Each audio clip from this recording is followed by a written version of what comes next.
Aegon the Conqueror brought fire and blood to Westeros, but afterward he gave them peace, prosperity, and justice. Daenerys Targaryen to her supporters, A Storm of Swords, Chapter 71, Daenerys 6.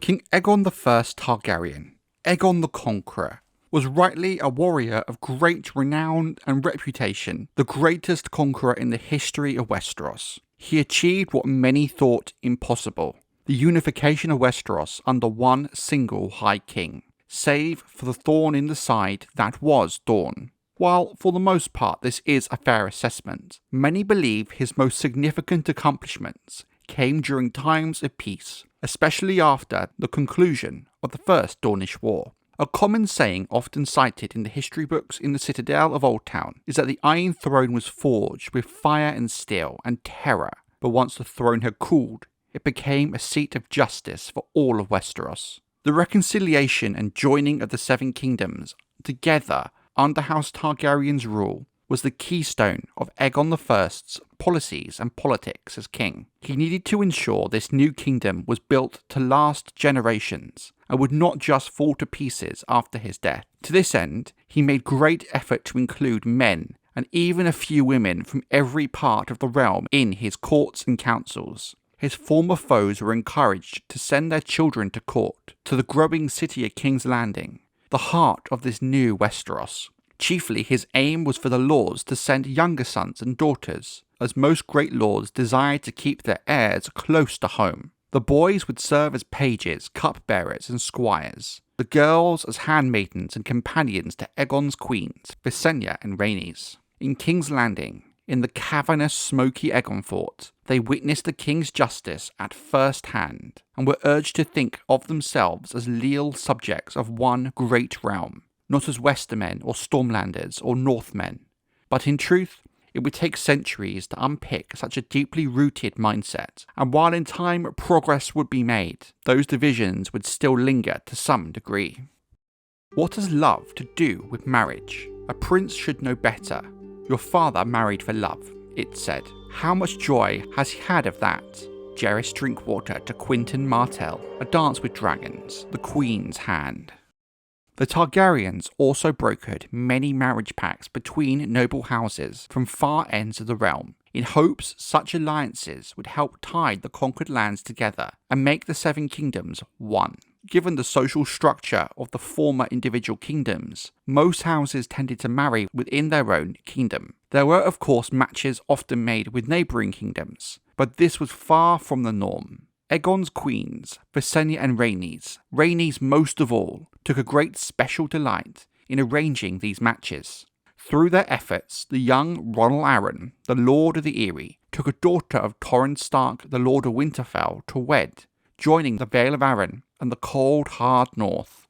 Lord Loren Lannister, the former King of Casterly Rock's eldest son and heir, married a red wine girl from the Arbor, a match that would come to benefit both houses greatly. When three girls, triplets, were born to the even star of Tarth, Queen Rhaenys arranged betrothals for all three, one with House Corbray, one with House Hightower, and the third with House Harlaw. Thus, House Tarth now had familial connections to the Vale, the Reach, and the Iron Islands. Some of these matches, such as House Harlaw, would more than likely never have been possible prior to the conquest. Visenya too brokered a double wedding between House Blackwood and House Bracken, rivals whose history of enmity went back centuries, matching a son of each house with a daughter of another to seal a peace between them that would be everlasting. While this feat was a true marvel of politics and matchmaking, the peace between the houses would prove to be very short-lived. When a girl of House Rowan in Rhaenys' service found herself with child by a scullion from the kitchens of the Aegon fort, the Queen found a newly raised knight to marry her in White Harbour, and another in Lannisport who was willing to take on her bastard as a fosterling. He spoke truly. It is a monstrous, uncomfortable chair, in more ways than one. Robert Baratheon to Eddard Stark about the Iron Throne, A Game of Thrones Chapter 12, Eddard 2. Though no one doubted that Aegon Targaryen was the final authority in all matters relating to governance of his realm, Visenya and Rhaenys Targaryen remained his partners in power throughout his reign, and perhaps held the most power of any queen Westeros has ever seen, save for the exception of good Queen Alysanne, the beloved sister and wife of Jaehaerys I, whose influence, while did not match Visenya and Rhaenys, came very close. It was the king's custom to bring one of his queens with him whenever he travelled, whilst the other remained at Dragonstone or King's Landing, often as not seated on the Iron Throne itself, ruling on whatever matters came before her. There is some evidence to suggest Rhaenys preferred to travel, while Visenya cared more for presiding over matters at court. Though Aegon had designated the growing new city of King's Landing as his royal seat and had installed the Iron Throne in the Aegon Fort's smoky long hall, he spent no more than 1/4 of his time there. Many of his days and nights were spent on Dragonstone, the island citadel of his forebears, and in his heart, his true home. Maybe perhaps Visenya, Aegon and Rhaenys were the last Targaryens to ever truly call the island citadel home, as King's Landing grew in prestige and importance. The castle below the Dragon Mount had 10 times the room of the Aegon Fort, with considerably more comfort. It was safer and had more history. The Conqueror was once heard to say he even loved the scent of Dragonstone, where the salt air always smelled of smoke and brimstone. Aegon spent roughly 6 months a year between his two seats, dividing his time equally. The other half of his year, Aegon devoted to an endless royal progress, taking a roaming court from one castle to another, guesting with each of his great lords in turn.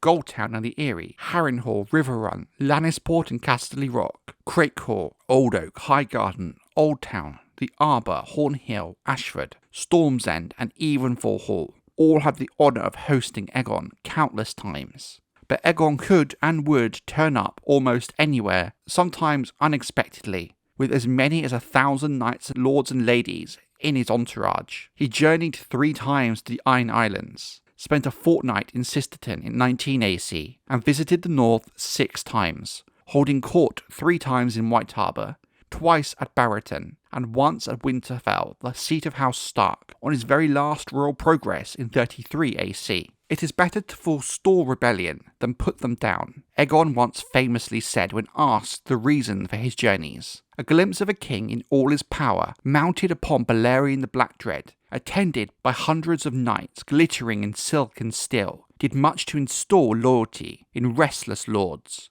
The small folk needed to see their king and queens from time to time as well, the king added, and know that they might have the chance to lay their grievances and concerns before him. And so they did. Much of every royal progress was given over to feasts and balls and hunts and hawking, and every lord attempted to outdo the other in splendour and hospitality. But Aegon also made a point of holding courts wherever he might travel, whether from a dais in some great lord's castle, or a mossy stone in a farmer's field. 6 maesters travelled with him, to answer any questions he might have on local law or customs or history, and to make note of such decrees and judgments Aegon might have handed down. A lord should know the land he rules, Aegon had told his son Aenys. Through his travels, Aegon learned much and more about the people of the 7 kingdoms.